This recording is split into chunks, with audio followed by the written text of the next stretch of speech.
सोचिए अगर आपके पास हर महीने सिर्फ इतना पैसा आ रहा हो जिससे ईएमआई, रेंट और खाने का खर्च निकल जाए, लेकिन कोई बचत नहीं, ना कोई इन्वेस्टमेंट, ना कोई फाइनेंशियल आजादी का सपना।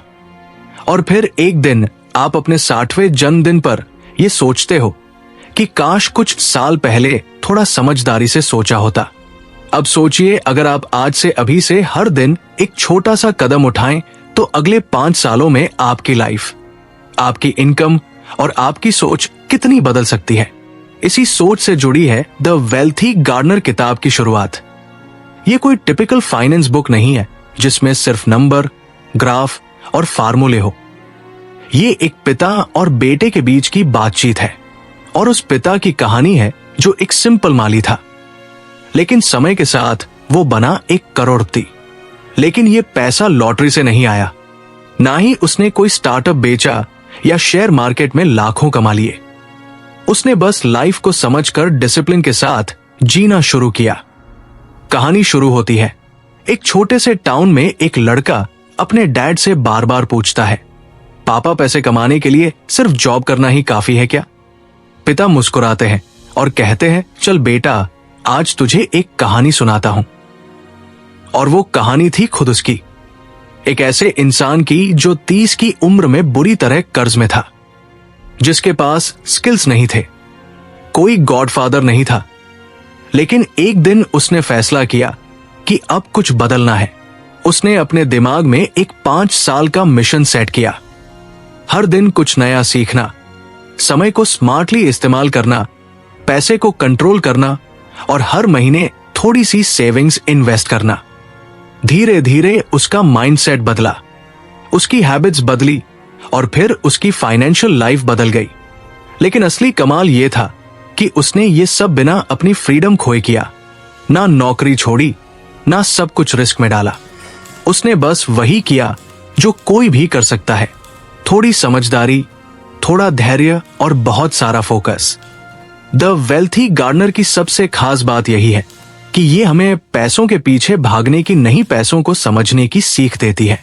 ये बताती है कि अगर हम अपनी सोच, आदतें और टाइम को सही दिशा में मोड़ दें तो कोई भी इंसान फाइनेंशियली फ्री बन सकता है, चाहे वो कॉलेज का स्टूडेंट हो, जॉब वाला बंदा या कोई स्ट्रगल करता एंटरप्रेन्योर। तो अगली बार जब आप अपने खाली वॉलेट या घटते बैंक बैलेंस को देखें तो डरे नहीं, बस सोचिए, क्या मैं अपनी जिंदगी का 5 साल का मिशन आज से शुरू कर सकता हूं? और जवाब है बिल्कुल हाँ। चैप्टर एक जिंदगी एक लंबा सफर है, और इसे बेहतर तरीके से समझने के लिए अगर हम इसे 3 बराबर हिस्सों में बांट दें तो बहुत सी चीजें क्लियर हो जाती है। ये 3 हिस्से होते हैं, पहले 30 साल, अगले 30 साल और फिर उसके बाद के 30 साल। हर फेज का एक अलग मकसद होता है, एक अलग रोल होता है और एक अलग जिम्मेदारी भी। लेकिन बहुत से लोग इन फेज को पहचान नहीं पाते और पूरे जीवन को एक ही नजर से देखकर कहीं कहीं अपनी ही ग्रोथ को रोक देते हैं। पहले 30 साल यानी जिंदगी का वो हिस्सा जो पूरी तरह से सीखने का टाइम होता है। इस फेज में इंसान धीरे धीरे खुद को समझने लगता है। वो क्या चाहता है, क्या नहीं, किस चीज में उसका इंटरेस्ट है, कौन सी आदतें उसकी लाइफ को बेहतर बना सकती हैं और कौन सी उसे पीछे खींचती है। यही समय है जब आपकी सोच बनने लगती है, आपके विचार आकार लेते हैं और आपकी मानसिकता तैयार होती है। लेकिन सिर्फ स्कूल या कॉलेज की पढ़ाई को सीखना नहीं कहा जा सकता। असली सीख तो उससे बहुत आगे होती है, जैसे समय की कीमत समझना, पैसे की अहमियत जानना, लोगों से कैसे जुड़ना है, खुद पर कंट्रोल कैसे रखना है और सबसे बड़ी बात, खुद को लगातार बेहतर कैसे बनाना है। यही फेज है जब आपको अपने अंदर वो आदतें डालनी होती हैं जो पूरे जीवन में काम आने वाली है, जैसे बचत करने की आदत, फोकस बनाए रखने की स्किल, डिसिप्लिन और खुद की रिस्पॉन्सिबिलिटी लेना। अगर इस फेज में कोई इंसान सिर्फ डिग्रियों के पीछे भागे और बाकी जरूरी स्किल्स को इग्नोर कर दे तो आने वाले फेज में उसे दिक्कतें आना तय है। इसके बाद आता है दूसरा 30 साल, 30 से 60 की उम्र तक का दौर। यही असल में जिंदगी का प्रैक्टिकल फेज होता है। यहां जो आपने पहले 30 साल में सीखा था, अब उसे यूज करने का वक्त आता है। यही वो दौर है जब ज्यादातर लोग काम कर रहे होते हैं, पैसे कमा रहे होते हैं, फैमिली की जिम्मेदारियां निभा रहे होते हैं और साथ ही साथ अपने लिए भी कुछ बनाने की कोशिश कर रहे होते हैं। इस फेज में चैलेंज सबसे ज्यादा होते हैं, लेकिन मौका भी उतना ही बड़ा होता है। अगर आपने पहले फेज में फाइनेंशियल समझ विकसित की थी, तो अब आप इनकम को स्मार्टली मैनेज कर सकते हो। आप खर्च और निवेश का सही बैलेंस बना सकते हो। अगर नहीं किया तो यही वो टाइम होता है जब लोग सबसे ज्यादा कर्ज में फंसते हैं, स्ट्रेस में आते हैं और बस चल रहा है वाली सोच में खो जाते हैं। यही वो फेज है जब लाइफ की स्पीड बहुत तेज होती है और उसी स्पीड में लोग खुद को भी खो देते हैं। इसीलिए जरूरी है कि इस समय को सिर्फ कमाने का नहीं, बल्कि स्ट्रक्चर और सिस्टम के साथ जीने का हिस्सा बनाया जाए।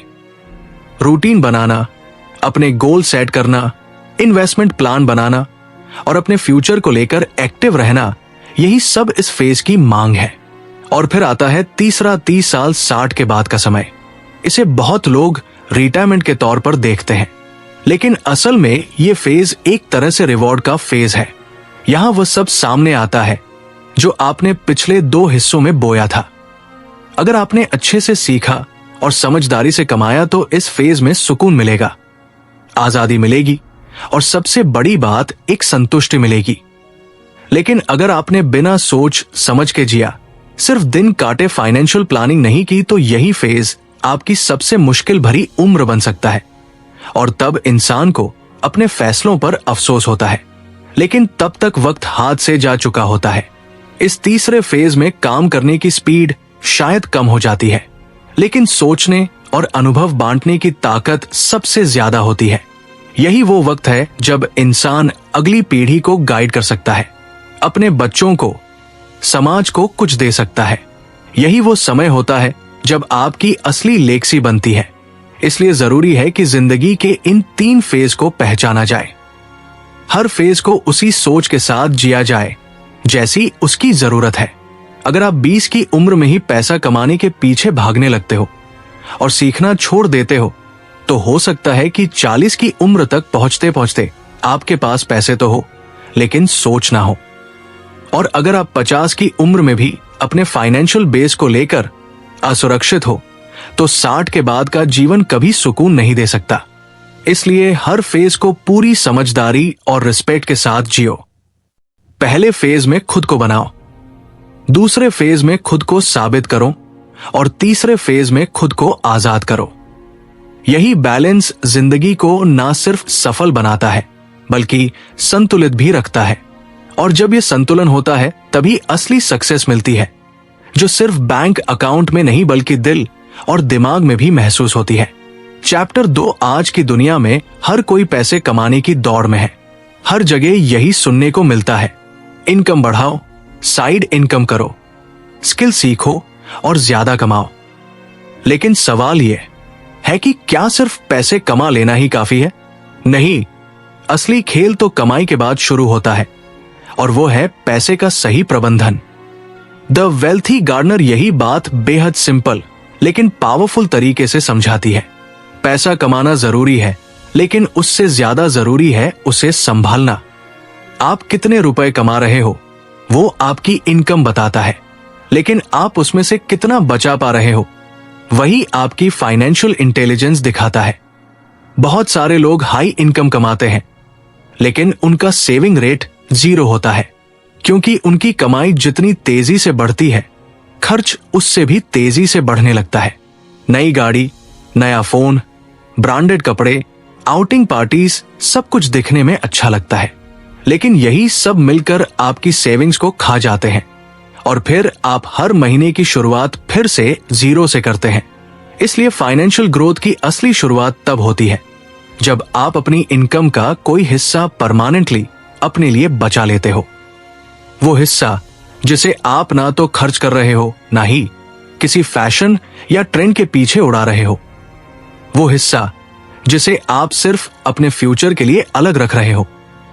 और यही सोच बनाती है एक आम इंसान को फाइनेंशियली फ्री। किताब बार बार इस बात पर जोर देती है कि सिर्फ मेहनत करने से पैसा नहीं बढ़ता, बल्कि प्लान करने से बढ़ता है।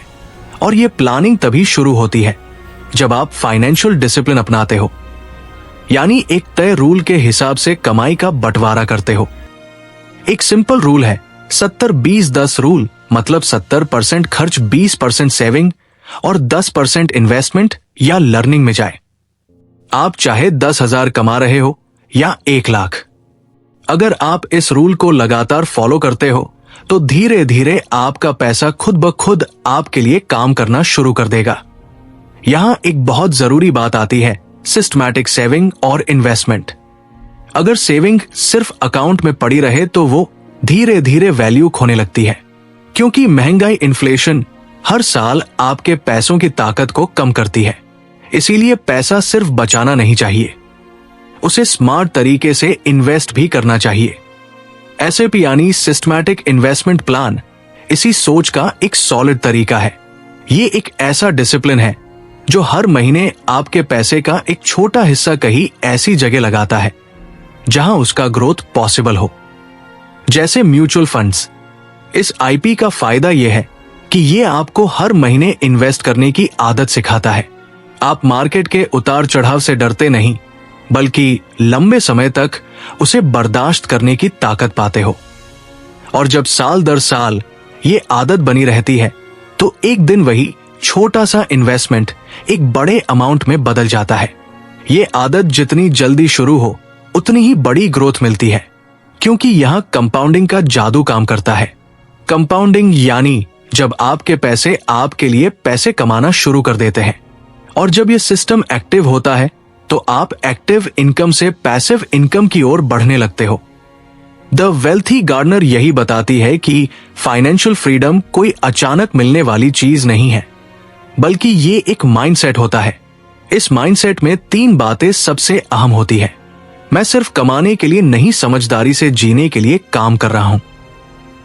हर खर्च सोच समझ करना है, सिर्फ दिखावे के लिए नहीं। मेरी इनकम का एक हिस्सा हमेशा मेरे फ्यूचर का हिस्सा रहेगा। जब आप इस सोच को अपनी डेली लाइफ में शामिल कर लेते हैं तो हर महीने का एंड आपको स्ट्रेस नहीं देता, बल्कि सुकून देता है। आप जानते हैं कि आप सिर्फ खर्च नहीं कर रहे, बल्कि धीरे धीरे एक ऐसा फाइनेंशियल बेस बना रहे हैं जो आपको आने वाले वक्त में आजादी देगा।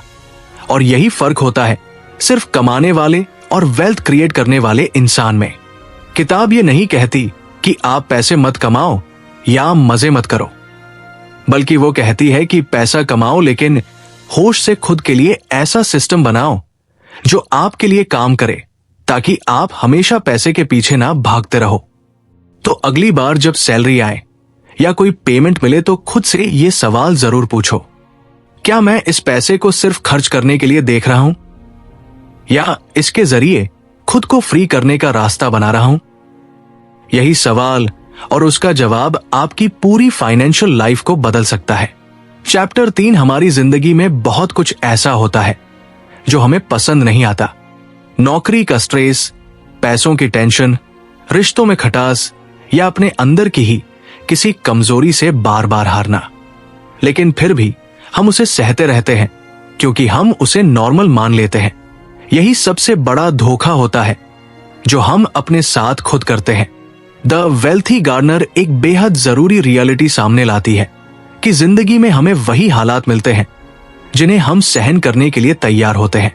अगर आप एक औसत जॉब में रहकर खुद को समझा लेते हो कि चलेगा, अगर आप हर महीने के अंत में 0 सेविंग के बावजूद ये सोचते हो कि कोई बात नहीं, अगली बार सही रहेगा, तो यही लाइफ फर्स्ट आपकी रियलिटी बन जाती है। क्योंकि जो चीजें आपको असनीय लगती है उन्हें आप बदलने के लिए कुछ ना कुछ करते हो, लेकिन जो चीजें बस थोड़ी तकलीफ देती है उन्हें आप बर्दाश्त कर लेते हो, और बर्दाश्त करते करते वही चीजें स्थायी हो जाती है। असल में हम तब तक किसी भी चीज को बदलने की कोशिश नहीं करते जब तक वो हमें सच में बहुत तकलीफ ना दे दे, और यहीं पर हमारा समय, एनर्जी और टैलेंट बर्बाद हो जाता है। हमें यह समझने की जरूरत है कि जो भी चीज हमारी ग्रोथ को रोक रही है, वो चाहे बाहर की हो या अंदर की, अगर हम उसे सहते रहेंगे तो वो हमारी जिंदगी का हिस्सा बनती जाएगी। किताब इसी सोच से बाहर निकलने का रास्ता बताती है, जिसे वो कहती है 5 वर्षीय अभियान यानी 5 ईयर क्रूसेड। इसका मतलब ये नहीं कि अगले 5 साल आप कोई बहुत बड़ा प्रोजेक्ट चलाएं या किसी एक ही चीज पर फोकस करें। इसका मतलब यह है कि आप खुद को अगले 5 साल के लिए एक वादा करें कि अब से आपकी सोच, आदतें और काम करने का तरीका बदलना शुरू होगा और आप रोज थोड़े थोड़े करके एक क्लियर गोल की तरफ बढ़ते रहेंगे। इस अभियान की शुरुआत होती है एक सच्चे फैसले से, एक ऐसा फैसला जिसमें आप खुद से कहो, अब और नहीं, अब मैं मीडिया नहीं सहूंगा, अब मैं उसी जगह अटका नहीं रहूंगा, अब मैं बहाने नहीं बनाऊंगा और अब मैं बस सरवाइव करने के लिए नहीं, ग्रो करने के लिए जीऊंगा। इसके बाद आता है लक्ष्य तय करने का स्टेप। यह लक्ष्य फाइनेंशियल हो सकता है, फिजिकल हो सकता है, स्किल से जुड़ा हो सकता है, लेकिन वो पूरी तरह से आपके दिल से जुड़ा होना चाहिए। ऐसा नहीं कि आपने बस किसी ट्रेंड को देखकर टारगेट बना लिया, बल्कि ऐसा जो आपको अंदर से खींचे, जिसके बिना आप खुद को अधूरा महसूस करो। जब लक्ष्य क्लियर हो जाता है तो जरूरत होती है एक सिस्टम की जो रोज के छोटे छोटे स्टेप्स को तय करें, क्योंकि हम सब जानते हैं कि मोटिवेशन हर दिन नहीं रहता, लेकिन अगर आपने एक सिंपल और लगातार दोहराया जा सकने वाला सिस्टम बना लिया है तो आप बिना मोटिवेशन के भी आगे बढ़ सकते हो। 5 वर्षीय अभियान का असली जादू यही है, निरंतरता। हर दिन थोड़ा थोड़ा, बिना किसी ड्रामा के, बिना कोई शोर मचाए, बस शांति से फोकस के साथ खुद को उस मंजिल की तरफ ढालते हुए। हो सकता है कुछ दिन आप थक जाएं, कुछ दिन मन ना लगे, कुछ दिन रिजल्ट ना दिखे, लेकिन जब आप पूरे 5 साल इस मिशन से जुड़े रहोगे तो आपकी पहचान, आपकी सोच, आपका स्टैंडर्ड, सब कुछ बदल जाएगा। किताब यही कहती है कि बदलाव कोई मैजिक ट्रिक नहीं है, ये एक फैसला है कि आपने अब अपनी पुरानी हालत को सहना बंद कर दिया है। और जैसे ही आप ये तय कर लेते हो, आपकी रफ्तार बदल जाती है, क्योंकि जब तक आप कहोगे चलता है, तब तक लाइफ आपको सिर्फ चलने लायक ही बनाएगी। लेकिन जिस दिन आप कह दोगे अब बस, उसी दिन से आपकी असली जर्नी शुरू होगी। तो अब सोचिए, जो आप आज सह रहे हो, क्या वही जिंदगी आप आने वाले 5 सालों तक भी जीना चाहते हो? अगर नहीं तो आज ही अपने 5 वर्षीय अभियान की शुरुआत करो, क्योंकि जितनी देर तुम सहते रहोगे उतनी देर जिंदगी तुम्हें बदलने से रोके रखेगी, और जब तुम सहना बंद कर दोगे तभी तुम पाना शुरू करोगे। चैप्टर 4, हम अक्सर अपनी लाइफ में बहुत कुछ करना चाहते हैं, पैसा कमाना, खुद को बेहतर बनाना, हेल्दी रहना, लोगों से कनेक्ट होना, कुछ ऐसा बनना जो फर्क ला सके। लेकिन अगर अंदर से पूछा जाए कि तू सच में क्या चाहता है, तो जवाब बहुत धुंधला सा होता है। यही कंफ्यूजन हमारी सबसे बड़ी लिमिट बन जाता है। द वेल्थी गार्डनर इस सोच को बदलने की बात करती है। किताब कहती है कि जब तक आपके पास एक क्लियर विजन नहीं होगा, यानी जिंदगी को लेकर एक साफ तस्वीर नहीं होगी, तब तक आपकी सारी मेहनत इधर उधर बिखर जाएगी। विजन वो पहला स्टेप है जो तय करता है कि आप किस दिशा में जा रहे हो। विजन बनाना मतलब सिर्फ ड्रीमिंग नहीं है, ये खुद से ब्रूटली ऑनेस्ट सवाल पूछना होता है कि मैं किस तरह की लाइफ जीना चाहता हूं। और ये जवाब बाहर से नहीं आता, ना किसी इंस्टाग्राम रील से, ना किसी मोटिवेशनल स्पीच से। ये जवाब आपके अंदर से आता है, जब आप कुछ देर शांति से खुद से बात करते हो। एक बार जब विजन क्लियर हो जाता है तो अगला स्टेप होता है उसे गोल्स में तोड़ना। विजन एक बड़ी पिक्चर है, लेकिन उसे छोटे छोटे टारगेट्स में बांटना जरूरी होता है, ताकि आप हर दिन कुछ मेजरेबल कर सको। गोल्स बनाते वक्त यह जरूरी होता है कि वो रियलिस्टिक भी हो और थोड़ा चैलेंजिंग भी। बहुत आसान टारगेट्स आपको ग्रो नहीं करने देते, और बहुत बड़े टारगेट्स आपको शुरुआत में ही थका देते हैं। बैलेंस बनाना होता है, ऐसा कि हर दिन आप खुद से कह सको, हां, ये मैं कर सकता हूं। इसके बाद जो सबसे जरूरी चीज आती है वो है निरंतरता। बहुत सारे लोग विजन बना लेते हैं, गोल्स लिख लेते हैं, लेकिन कुछ दिनों में वो सब कागजों में बंद हो जाता है। असली फर्क तब आता है जब आप हर दिन उसी दिशा में थोड़ा थोड़ा करते हो, चाहे मूड हो या ना हो, चाहे रिजल्ट दिख रहा हो या नहीं। निरंतरता ही वो ताकत है जो औसत लोगों को एक्स्ट्रा ऑर्डिनरी बनाती है। क्योंकि टैलेंट या लक कभी कभी काम करता है, लेकिन आदत हर दिन असर दिखाती है। इसी प्रोसेस को आसान बनाने के लिए किताब दर का विभाजन यानी सेगमेंटेशन की बात करती है। इसका मतलब है कि अपनी लाइफ को अलग अलग हिस्सों में बांट दो, जैसे health, finance, relationship, skills, mindset, ताकि हर हिस्से पर फोकस बना रहे। अगर आप सिर्फ एक ही एरिया पर ध्यान दोगे, जैसे सिर्फ पैसा या सिर्फ फिटनेस, तो बाकी हिस्से पीछे छूट जाएंगे और बैलेंस बिगड़ जाएगा। लेकिन अगर आप हर सेगमेंट को थोड़ा थोड़ा टाइम देते हो तो आपकी ग्रोथ ऑल अराउंड बनती है। इस बैलेंस को बनाए रखने और लगातार मोटिवेटेड रहने के लिए किताब में दो और चीजों की बात होती है, मेंटर्स और नेटवर्किंग। मेंटर्स वो लोग होते हैं जो आपसे कुछ साल आगे हैं, जिन्होंने वो रास्ता पहले से तय किया है। उनसे सीखना यानी अपनी जर्नी को छोटा और स्मार्ट बनाना। कोई भी फील्ड हो, अगर आपको किसी से गाइडेंस मिल जाती है तो आप बहुत सारी गलतियां करने से बच जाते हो। नेटवर्किंग सिर्फ लोगों से मिलने का नाम नहीं है, बल्कि अपने जैसे माइंडसेट वाले लोगों के साथ कनेक्ट रहने का प्रोसेस है। क्योंकि जब आप उन लोगों के बीच रहते हो जो खुद पर काम कर रहे हैं, जो भी ग्रो करना चाहते हैं, तो आपकी सोच, आपकी एनर्जी और आपकी रफ्तार सब बेहतर हो जाती है। हर दिन एक छोटी सी एक्टिविटी, हर हफ्ते एक छोटा सा गोल, हर महीने एक सेल्फ रिव्यू, ये सब मिलकर 5 साल में आपकी पूरी पहचान बदल सकते हैं।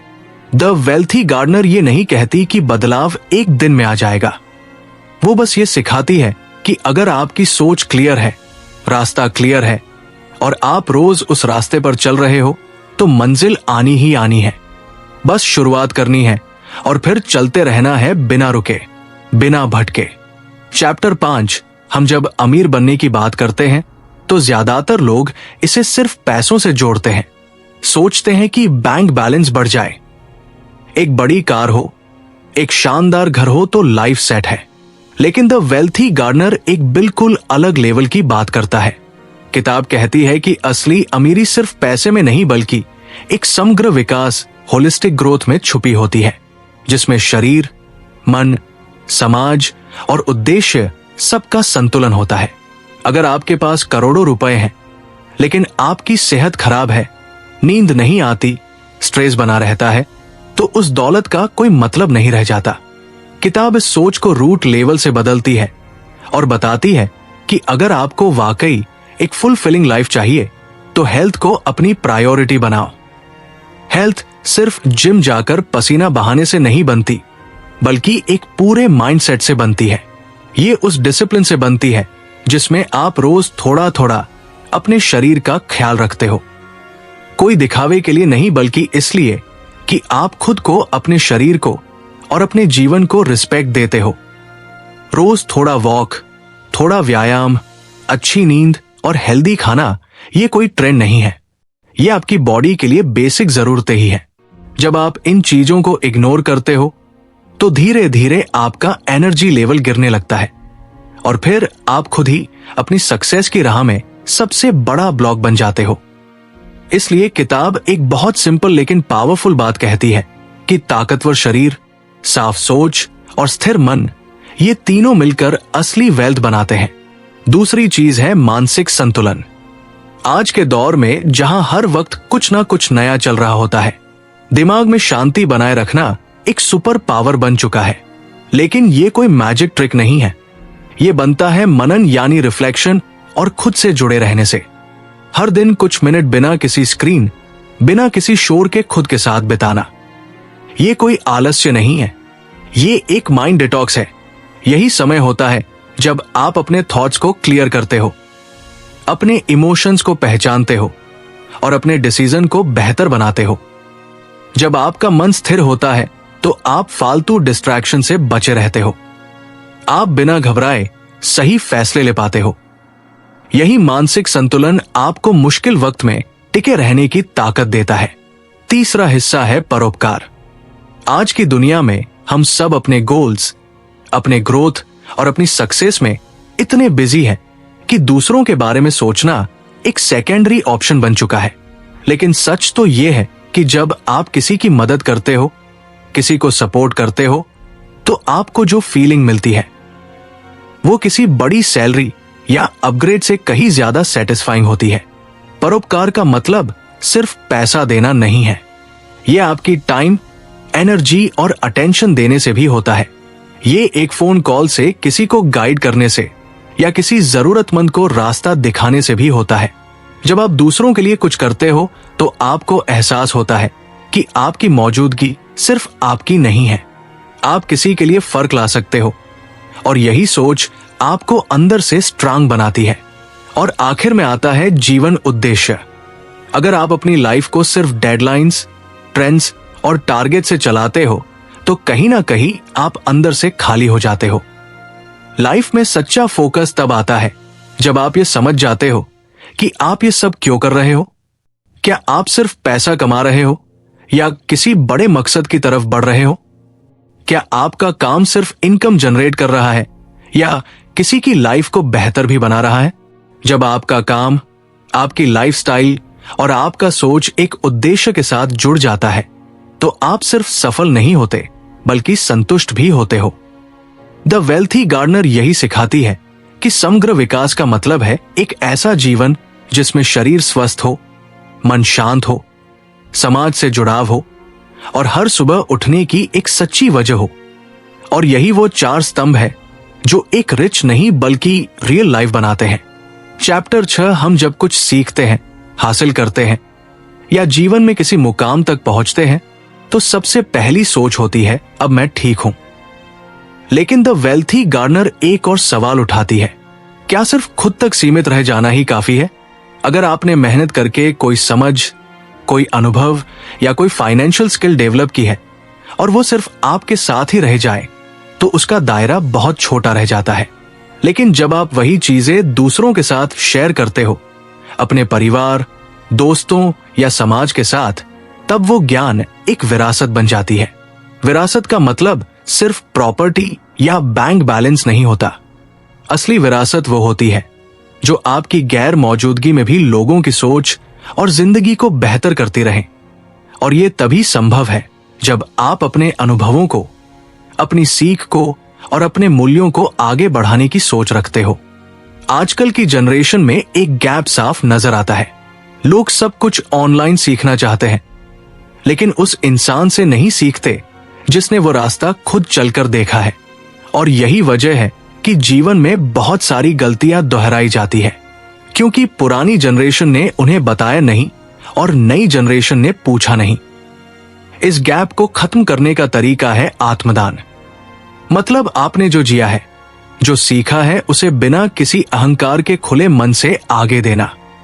हो सकता है आपकी जिंदगी में बहुत स्ट्रगल रहे हो सकता है आपने किसी बड़े लॉस से खुद को बाहर निकाला हो, या आपने पैसों को लेकर बहुत सारी गलतियां की हो और उनसे सीखा हो। ये सारी बातें अगर आप अगली पीढ़ी को नहीं बताते तो वे भी वही चीजें फिर से भुगतेंगी। एक इंसान जब खुद को देने के लिए तैयार होता है, समय देने के लिए, गाइड करने के लिए और अपनी जिंदगी की कहानियों को शेयर करने के लिए, तो वो असल में समाज के लिए एक दीपक की तरह होता है जो दूसरों के रास्ते को रोशन करता है। किताब ये भी कहती है कि ये आत्मदान सिर्फ परिवार तक सीमित नहीं होना चाहिए। अगर आपके अंदर किसी भी तरह का मूल्यवान अनुभव है, फाइनेंशियल हो या मेंटल ग्रोथ से जुड़ा हो, तो उसे उन लोगों तक पहुंचाना जरूरी है जो अभी उस सफर की शुरुआत पर है। हो सकता है वो लोग आपके पड़ोसी हो, ऑफिस के जूनियर्स हो, कोई ऑनलाइन कम्युनिटी हो या फिर आपके खुद के बच्चे। जब आप उन्हें अपने अनुभवों से रास्ता दिखाते हो तो आप उनके जीवन में एक सकारात्मक प्रभाव छोड़ते हो, और यही प्रभाव आपकी असली पहचान बनता है। क्योंकि जब आप इस दुनिया से जाओगे तो लोग आपको आपके कपड़ों, गाड़ी या मोबाइल से नहीं याद रखेंगे। वो आपको याद रखेंगे आपकी बातों, आपकी सोच और उस इम्पैक्ट से जो आपने उनकी जिंदगी में छोड़ा।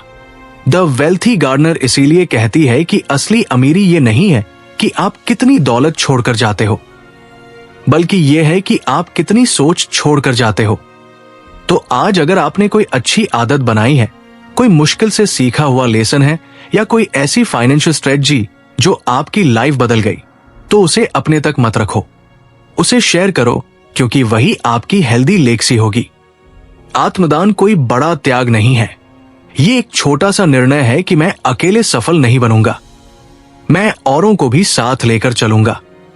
और यही सोच आपको सिर्फ एक अच्छा इंसान नहीं बनाती, ये आपको एक मिसाल बना देती है। द वेल्थी गार्डनर कोई साधारण सेल्फ हेल्प या फाइनेंस बुक नहीं है। ये किताब एक ऐसे इंसान की सोच को सामने लाती है जिसने ना सिर्फ पैसा कमाने की तकनीक समझी, बल्कि ये भी जाना कि पैसे से ज्यादा जरूरी है जिंदगी को संतुलन और उद्देश्य के साथ जीना। हम में से बहुत से लोग पैसा कमाने की रेस में लगे रहते हैं, लेकिन ये भूल जाते हैं कि अगर वो पैसा हमारी शांति, सेहत, रिश्ते और आत्मा की संतुष्टि छीन ले तो वो अमीरी नहीं, बस दिखावा रह जाता है। यही वजह है कि ये किताब बार बार रिमाइंड कराती है, रियल वेल्थ का मतलब सिर्फ इनकम नहीं है, बल्कि एक ऐसी लाइफ है जो अंदर से भी अमीर हो। सबसे पहली बात जो किताब में सिखाई गई है, जिंदगी को 3 हिस्सों में बांटना। पहले 30 साल सीखने के लिए, अगले 30 कमाने के लिए और आखिरी 30 सुकून से जीने के लिए। ये सोच बहुत सिंपल लगती है, लेकिन गहराई से देखो तो ये हमें ये सिखाती है कि हर फेज की अपनी पेस, प्रायोरिटी और पर्पस होता है। लेकिन ज्यादातर लोग इन फसेस को मिक्स कर देते हैं। कभी बहुत जल्दी कमाने की दौड़ में लग जाते हैं, कभी सारा जीवन ही सर्वाइवल मोड में बिता देते हैं, और फिर जब आराम का वक्त आता है तो कुछ बचा ही नहीं होता। किताब कहती है कि अगर आप समय के साथ बहना सीख जाएं और हर फेज को समझदारी से जिए तो वही असली फ्रीडम है। दूसरी बात, पैसा कमाने से पहले उसे संभालना आना चाहिए। कमाई चाहे जितनी हो, अगर सेविंग और कंट्रोल नहीं है तो सब रेत की तरह फिसलता रहेगा। किताब इसी पर जोर देती है कि आपकी इनकम कुछ भी हो, अगर आप डिसिप्लिन नहीं लाए तो आपकी फाइनेंशियल फ्रीडम सिर्फ एक सपना रह जाएगी। साथ ही किताब एक और गहरी बात कहती है, जो चीजें आपको अंदर से असहनीय लगने लगी हैं, उन्हें बदलने का साहस करो। बहुत से लोग एक ऐसी लाइफ में फंसे रहते हैं जो उन्हें पसंद नहीं, लेकिन फिर भी दिन गुजारते हैं। वजह डर, आलस या ये भरोसा कि कुछ बदल नहीं सकता। लेकिन किताब आपको चुनौती देती है कि अगर आपकी कोई आदत, काम या माहौल आपको पीछे खींच रहा है तो आपको उसे सहने की बजाय बदलना होगा। इस बदलाव की शुरुआत होती है विजन से। जब तक आपको साफ पता नहीं होगा कि आप किस दिशा में जाना चाहते हैं, तब तक कोई भी मेहनत आपको वहां नहीं ले जाएगी। इसलिए यह जरूरी है कि आप अपनी लाइफ के लिए एक क्लियर विजन बनाएं, फिर भले ही वो छोटा हो, और फिर उस विजन की ओर रोज एक एक स्टेप लेकर बढ़ते रहें। छोटी छोटी कंसिस्टेंट एक्शंस ही असली ट्रांसफॉर्मेशन लाती है। और जब जिंदगी को बड़ा सोचकर जीना हो तो उसमें हेल्थ, सेवा और उद्देश्य को नजरअंदाज नहीं किया जा सकता। सेहत वो फाउंडेशन है जिस पर हर सक्सेस टिकती है। सेवा वो कनेक्शन है जो हमें इंसानों से जोड़ता है, और उद्देश्य वो फ्यूल है जो हमें हर सुबह उठने की वजह देता है। अगर ये तीनों आपकी लाइफ में जगह नहीं रखते तो आपकी तरक्की अधूरी है। अंत में किताब हमें यह भी सिखाती है कि अगर आपने जिंदगी से कुछ सच्चा सीखा है तो उसे सिर्फ अपने तक सीमित मत रखिए। आपकी सीख, आपकी गलतियां, आपकी जीत, ये सब किसी और के लिए गाइडलाइन बन सकती है। विरासत सिर्फ संपत्ति नहीं होती, विरासत वो सोच होती है जिसे आप पीछे छोड़ते हो ताकि आने वाली पीढ़ी उससे रास्ता बना सके और आगे बढ़ सके। इसलिए ये किताब पैसा कमाने की नहीं, जिंदगी को समझदारी से जीने की गाइड है। एक ऐसी सोच जो कहती है कमाओ, जियो, दोहराओ, लेकिन संतुलन के साथ, उद्देश्य के साथ और दूसरों के लिए एक रास्ता छोड़ते हुए। यही असली अमीरी है। अगर आपको यह वीडियो पसंद आया हो तो इसे जरूर लाइक करें। कमेंट में बताएं कि कौन सी बात आपको सबसे ज्यादा छू गई, और सब्सक्राइब करना न भूलें।